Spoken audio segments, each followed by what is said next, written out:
बच्चों, आज हम लोग सामने जो टॉपिक देख रहे हैं, प्रेसिडेंट एंड वाइस प्रेसिडेंट।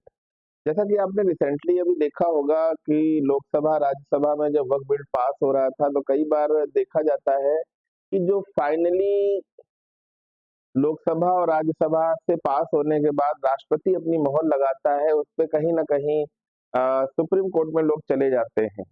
पर कहीं ना कहीं अगर देखा जाए तो राष्ट्रपति हमारे देश का प्रथम व्यक्ति कहलाता है, और उसके पास ऐसे अधिकार हैं कि सुप्रीम कोर्ट भी अगर उसे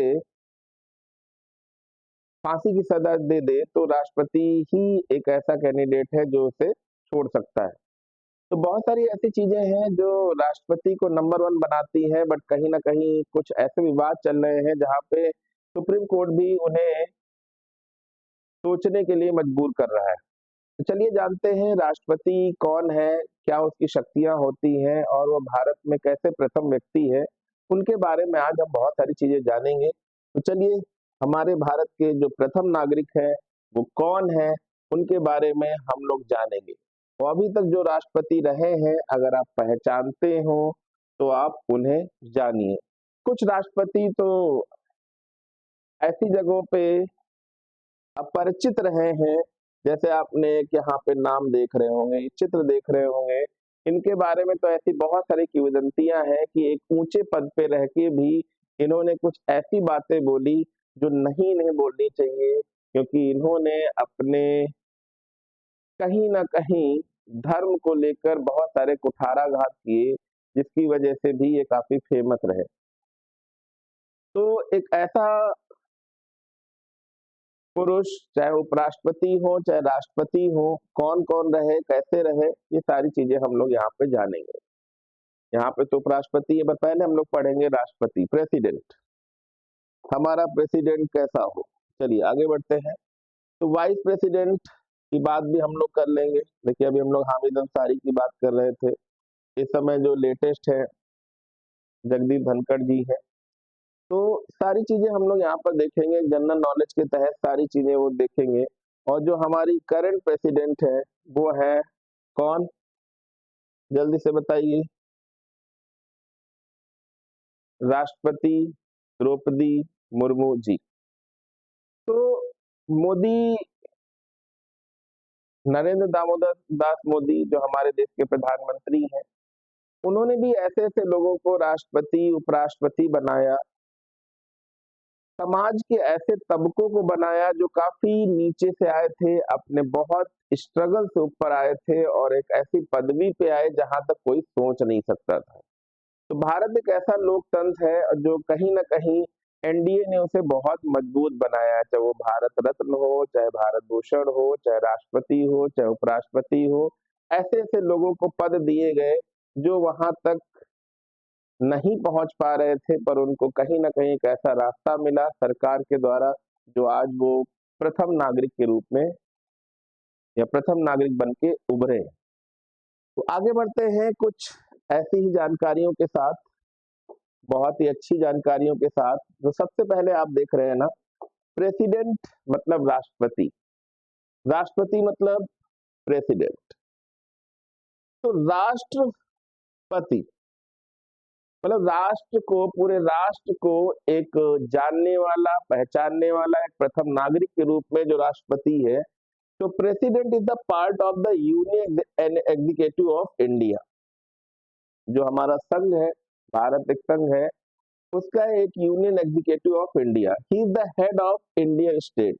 वो सभी राज्यों का एक हेड कहलाता है, क्योंकि इसी के अंडर में हर राज्य में एक गवर्नर होता है, और गवर्नर ही अपनी रिपोर्ट देके एक राष्ट्रपति शासन लगवा सकता है।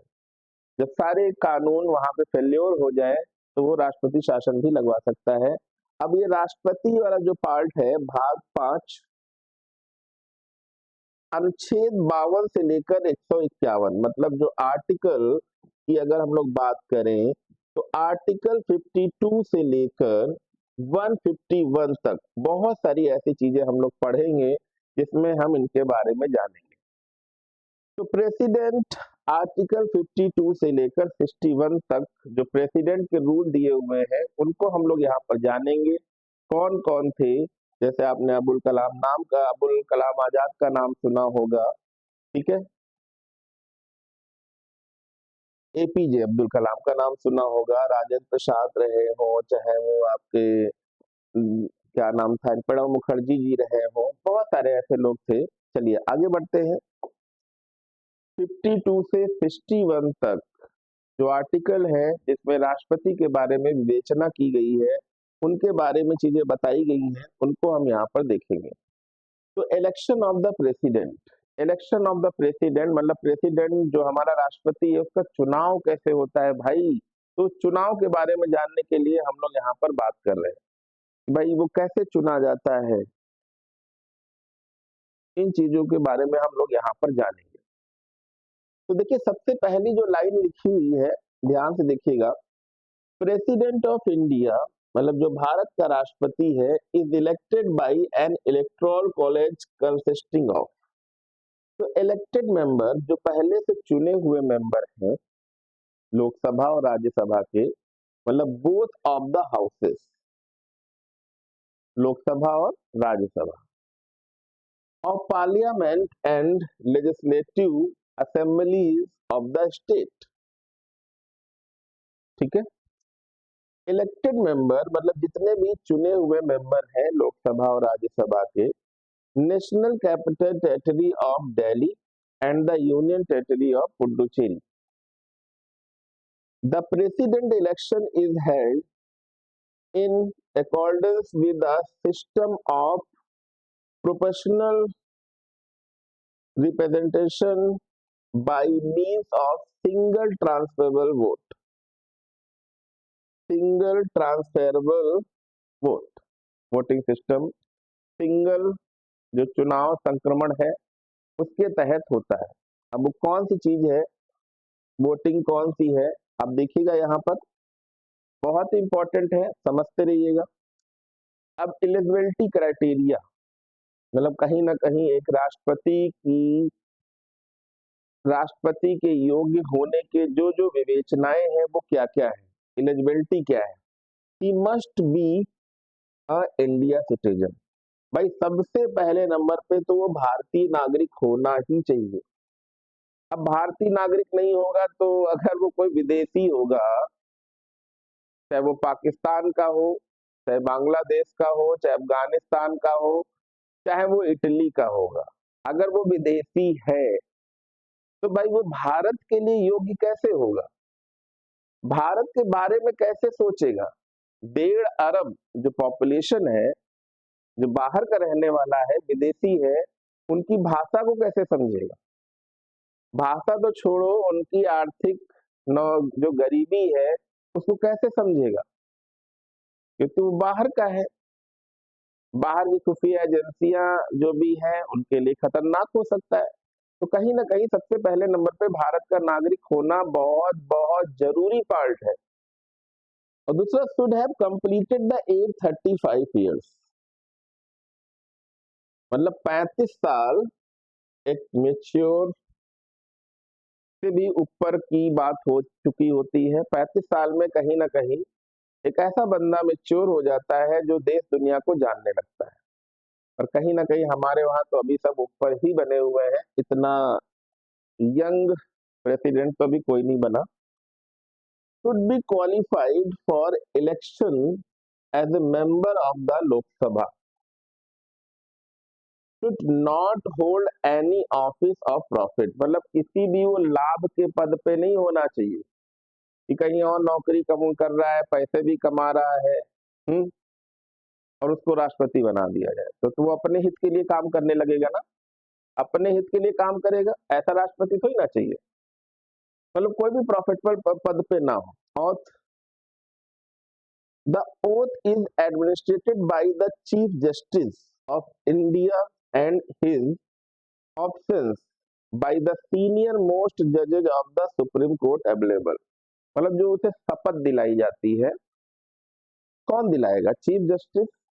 पर अगर वो चीफ जस्टिस नहीं है तो उसके ऑप्शन में क्या करेगा, जो सीनियर मोस्ट जस्टिस है वो कराएगा, है ना, है ना। चलिए आगे बढ़ते हैं। राष्ट्रपति, राष्ट्रपति कौन होता है उसके बारे में हम लोग यहाँ पे जानेंगे। राष्ट्रपति, तो राष्ट्रपति की बात करें तो राष्ट्रपति भारत का प्रथम नागरिक कहलाता है।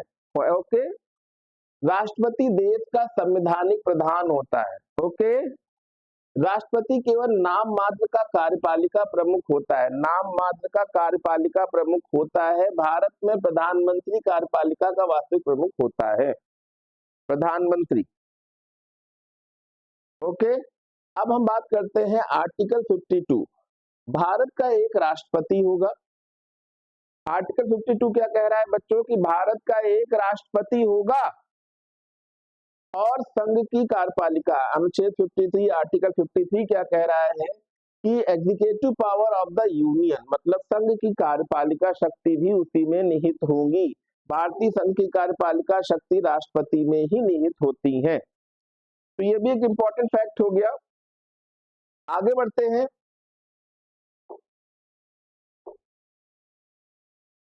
Election of the president, election of the president, तो सबसे पहले उसमें क्या देखेंगे बच्चों हम लोग यहाँ पर, बच्चों देखो टेन्योर, टेन्योर कितना होना चाहिए। The president hold office for a 5 year term from the date on which he enter the office, मतलब जब वो ऑफिस में एंटर करेगा, अपनी सीट पे बैठेगा, उस दिन से लगाकर 5 साल का एक टाइम पीरियड होगा राष्ट्रपति का। रेजिग्नेशन मतलब कैसे वो रिजाइन करेगा, कैसे उसे हटाया जाएगा, ठीक है। तो president can resign at any time by addressing the resignation letter to the vice president of India, मतलब जब वो रिजाइन करेगा तो वो उपराष्ट्रपति को अपना रिजाइनिंग लेटर देगा। ओके बच्चों, ठीक है, चलो आगे बढ़ते हैं। अब यहां पर देखिएगा आर्टिकल 54 की हम लोग बात कर ही रहे थे कि राष्ट्रपति का निर्वाचन, राष्ट्रपति का निर्वाचन। अब यहाँ पे देखते हैं, हाँ हाँ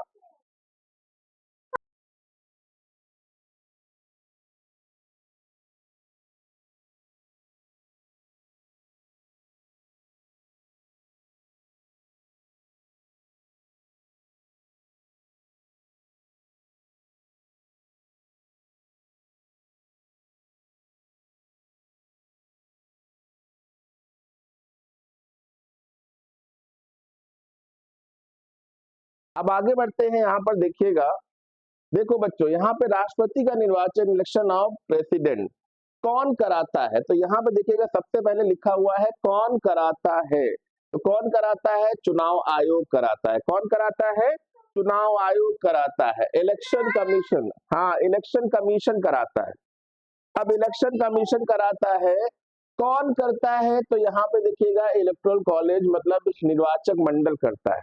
अब आर्टिकल 55 में बच्चे देखेंगे यहाँ पर आर्टिकल 55 राष्ट्रपति के निर्वाचन की रीति, राष्ट्रपति के निर्वाचन की रीति को अगर हम देखते हैं तो manner of election of president, यहाँ पे कैसे निर्वाचन होता है, तो सिंगल ट्रांसफरेबल वोटिंग सिस्टम, एकल संक्रमणीय मत पद्धति, मतलब सिंगल ट्रांसफरेबल वोटिंग सिस्टम होता है जिसके तहत राष्ट्रपति का चुनाव होता है। तो चलिए आगे बढ़ते हैं, और भी बहुत सारी इंपॉर्टेंट चीजें हैं, चलो बच्चों देखते हैं।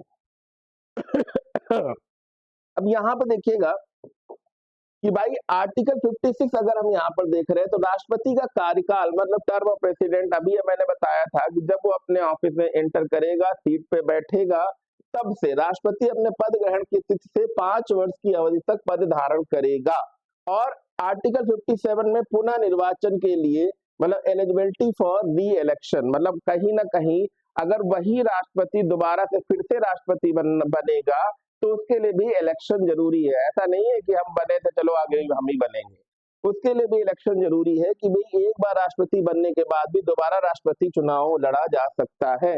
जैसे फॉर एग्जाम्पल 2 बार राष्ट्रपति जो बने वो कौन है, डॉक्टर राजेंद्र प्रसाद है, उनका इलेक्शन हुआ था। अब आर्टिकल 58 में देखते हैं राष्ट्रपति पद की योग्यता क्या है, तो जल्दी से देखते हैं। भारत का नागरिक होना चाहिए, 35 साल की आयु होनी चाहिए, जरूरी है लोकसभा का सदस्य बनने के योग्य हो और किसी भी लाभ के पद पर ना हो, और निर्वाचन मंडल में भाई उसके प्रस्तावक होने चाहिए और अनुमोदन करने वाले भी लोग होने चाहिए कि भाई हाँ ये बंदा सही है, ऐसी चीजें हैं, और प्रस्ताव रखने के लिए भी कैंडिडेट होने चाहिए। चलिए आगे बढ़ते हैं, बहुत इंपॉर्टेंट टॉपिक है, फटाफट देखते हैं।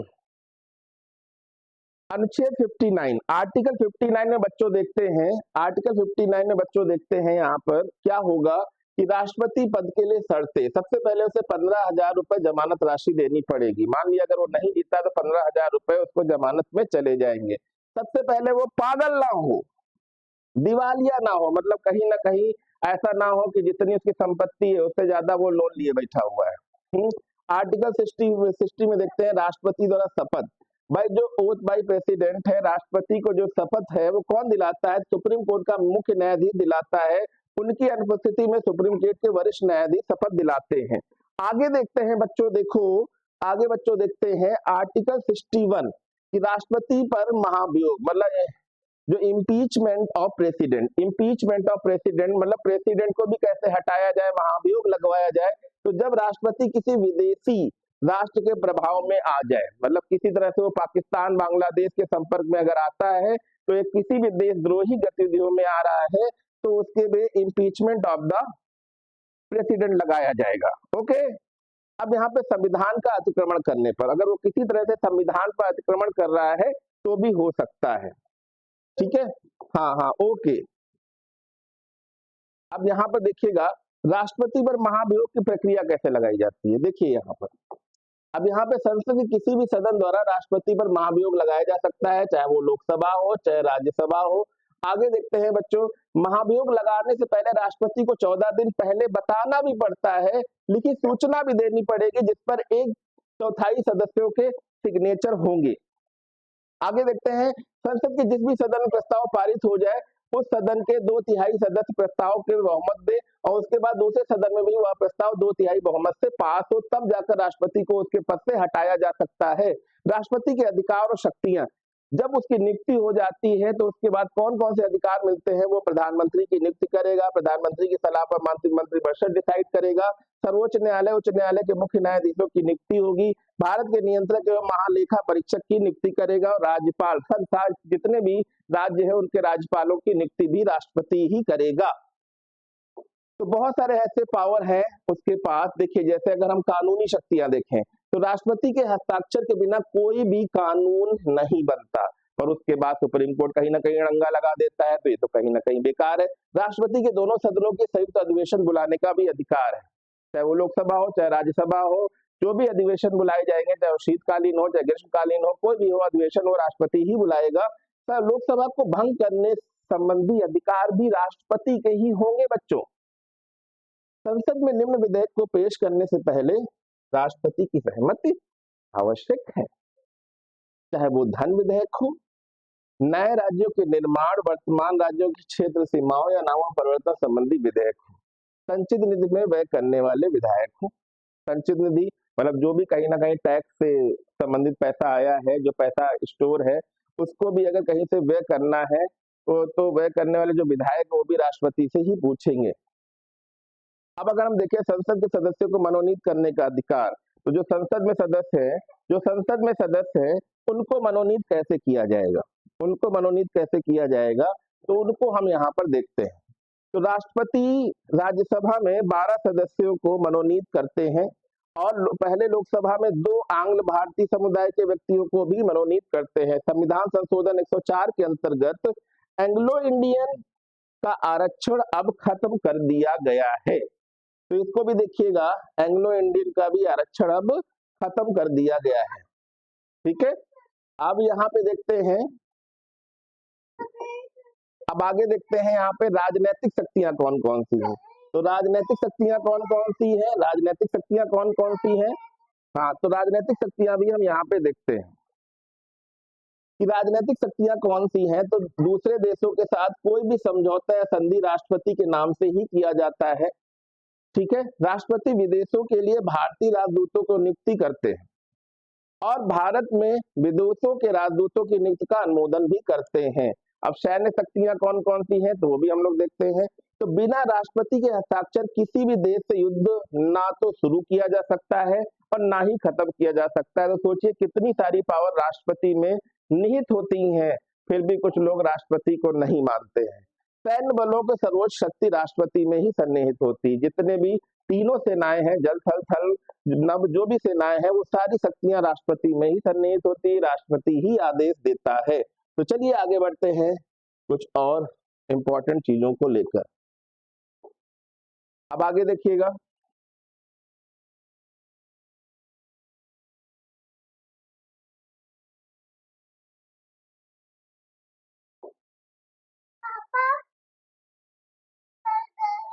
अब यहाँ पे देखिएगा आगे हम चीजों देखते हैं। राष्ट्रपति, तो देखिए सबसे पहले अगर हम बात करें यहाँ पर राष्ट्रपति की, तो राष्ट्रपति क्या करता है भाई, राष्ट्रपति सबसे पहले वो आदेश देगा। उसके बाद जो रक्षा मंत्री है, जैसे रक्षा मंत्री कौन है भारत के, आपको पता ही होगा, ठीक है, उनके पास आदेश जाएगा। उसके बाद जो सीडीएस होंगे, चीफ ऑफ डिफेंस स्टाफ, वो सारी सेनाओं को, चाहे वो थल सेना हो, चाहे वायु सेना हो, जल सेना हो, उनको आदेश देंगे। अब सबसे बड़ी पावर देखिए, किसी की भाई सोचिए मृत्यु का आदेश हो चुका है, बट यहाँ पे क्या करेगा राष्ट्रपति, क्या करेगा, क्षमादान की शक्ति, क्षमादान की शक्ति है। संविधान के आर्टिकल 72 के अंतर्गत राष्ट्रपति किसी भी अपराधी की दंड को क्षमा कर सकता है कि भाई ठीक है, जाओ अब आप जीवित हो और आपके ऊपर सारे अपराध हटा दिए गए, ठीक है। बट उसमें भी देखता है कि इसमें चेंजेस है कि नहीं है। अब आगे देखते हैं executive power. Executive power, power and function of the president. Executive power में all executive power of the union are vested in him. President appoint the prime minister and other minister and they hold office during the pleasure.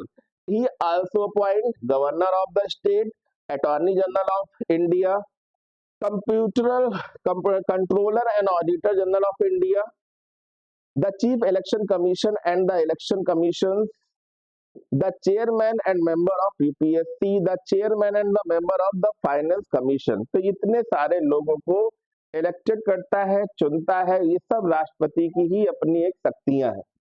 आगे देखते हैं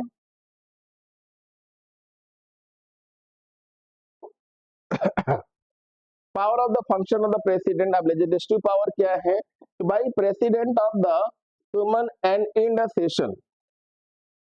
the session of the parliament, parliament का सेशन खत्म करना हो चाहे start करना हो, can dissolve the Lok Sabha, he can summon a joint sitting of both the house of parliament, joint operation भी कर सकता है भाई। He can nominated 12 members and Rajya Sabha when a bill is sent of parliament after has been passed by the parliament। जब parliament से bill pass हो जाता है, the president give has assent to the bill or withhold his assent the bill of return the bill if it is not a money bill or a constitution amendment bill for a recitation of the parliament can promulgate ordinance under article 123। ठीक है, चलिए आगे बढ़ते हैं, कुछ और चीजें important बनाएंगे यहाँ पर।